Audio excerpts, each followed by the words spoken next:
کیا آپ جانتے ہیں وہ بہادر نوجوان کون تھا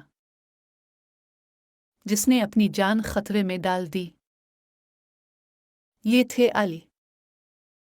جب دشمنوں نے محمد کے گھر کو گھیر لیا تو نبی کریم نے ہجرت کا فیصلہ فرمایا۔